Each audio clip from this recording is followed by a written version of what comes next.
Hello दोस्तों, इस video में हम बात करेंगे कि कैपेसिटेंस किस तरीके से फाइंड कर सकते हैं अंडरग्राउंड केबल में। इसके पहले हमने 3 वीडियो अपलोड कर दिए, उसमें हमने मेथड्स बताई थी किस तरीके से आप कैपेसिटेंस पर मींस कैपेसिटेंस पर फेस किस तरह फाइंड हो सकता है।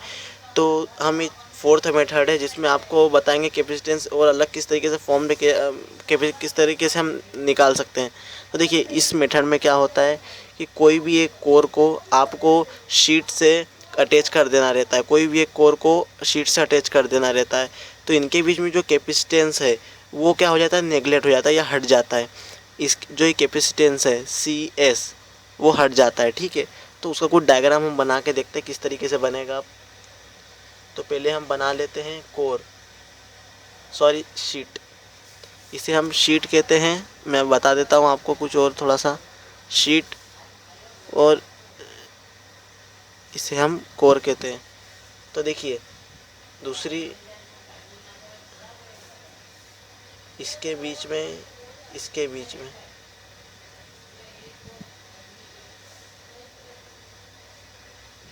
ये जो कोर है, हमने इससे जो शीट है उससे हमने अटैच कर दी। तो कुछ इस तरीके से हमारा डायग्राम बन जाएगा। अब क्या होगा, यहाँ पर क्या रहेगा, RY, ठीक है। यहाँ CS CC। देखिए, मैं आपको बता दूं, हमने कोर जो है उसको उठा के यहाँ रखा। तो आप अगर मैं आपको और अच्छे समझाना चाहूँ तो आप ऐसा भी समझ सकते कि कोर को यहाँ पर इस तरीके से लगा दिया गया है, ठीक है।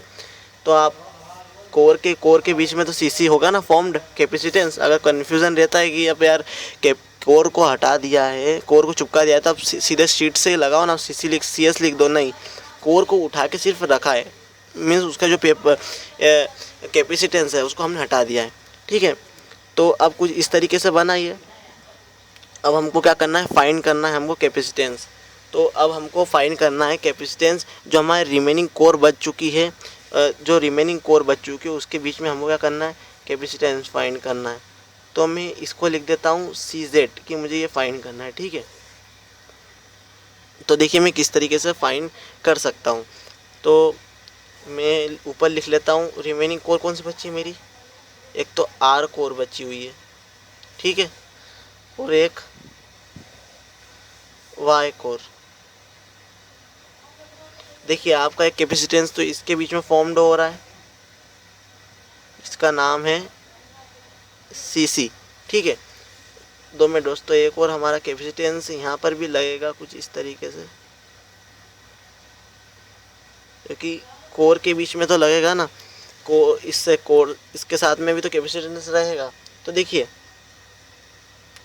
अब इसके बीच में तो लग गया, ठीक है, समझिएगा बात को। अब ये R कोर जो है, इसके साथ में एक कैपेसिटेंस है, एक ये रहा और एक ये रहा। तो मैं ऐसा कुछ लिख सकता हूँ, अगर दोनों को मेट कर दूँ, क्योंकि दोनों कैसे लगे हुए हैं, एक दूसरे से आपस में पैरेलल, तो ऐड हो जाएंगे, ठीक है।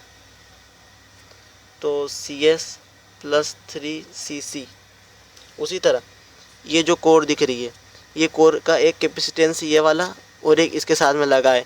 ये देखिए, हमने एक पॉइंट नोड मान लिया है। तो एक नोड मान लिया है कॉमन इन दोनों के लिए, ठीक है, क्योंकि दोनों एक कॉमन नोड से अटैच्ड है। तो मैंने एक नोड मान लिया इस तरीके से। और ये दोनों को भी मैं कैसे लिख सकता हूँ, मैं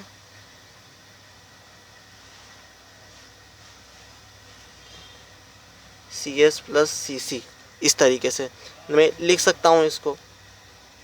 अब देखिए क्या होगा, अगर हम जब इसे सॉल्व करेंगे तो हमारा क्या आंसर आता है। तो जब हम इसे सॉल्व करेंगे तो ये दोनों जो है, देखिए, ये भी इससे पैरेलल में, तो हम क्या लिख सकते हैं, इसको क्या लिख सकते हैं हम, 2CS + CC और एक CS ये है। तो मेरा अननोन मैंने माना था, जैसे कि यहाँ पर हमको फाइंड करना था CZ। तो मैं CZ = क्या लिख सकता हूँ, 3CS + CC। इस तरीके से देखिए, ये वैल्यू भी हमने अपनी निकाल ली है।